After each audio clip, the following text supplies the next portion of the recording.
Hi grace எல்லாம் அடிக்கிற வெயிலுக்கு எங்கேயாச்சும் எஸ்கேப் ஆனால் போதும் அப்படின்னு நினைக்கிறீங்களா? கோயம்புத்தூர்காரங்களுக்கு one of the best option Anaikatti. நம்ம கோயம்புத்தூர்லேருந்து மேக்ஸிமம் ஒரு 1 ஹவருக்குள்ளேயே ரீச் ஆகிடலாம்.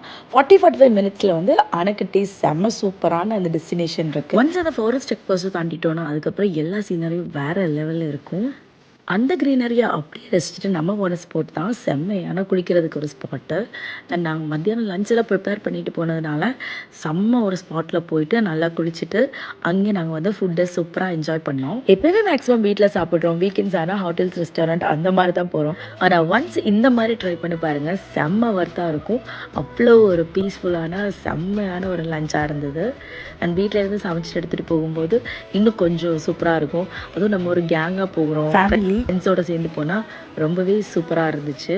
தண்ணி மட்டும் கொஞ்சம் கம்மியாக இருந்தது, ஆனால் அடிக்கிற வெயிலுக்கு இது செம்மையான ஒரு சூதிங்கான எக்ஸ்பீரியன்ஸாக இருந்தது. அண்ட் இப்படி ஒரு பிளேஸுக்கு நீங்கள் ஃபுட் எடுத்துகிட்டு போகிறதா இருந்தால் கண்டிப்பாக பிளாஸ்டிக் அவாய்ட் பண்ணிடுங்க.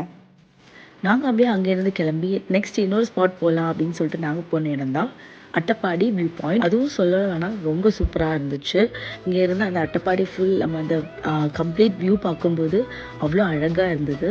அண்ட் அதையும் அப்படி ஜாலியாக என்ஜாய் பண்ணிட்டு நாங்கள் ஈவினிங் அங்கேருந்து கிளம்பிட்டோம். நீங்களும் கோயம்புத்தூர் இருக்கீங்கன்னா இந்த வீக்கெண்ட் எங்கடா போகலாம் அப்படின்னு யோசிச்சுட்டு இருந்தா டெஃபினட்டாக இந்த ஸ்பாட்டை ட்ரை பண்ணுங்கள்.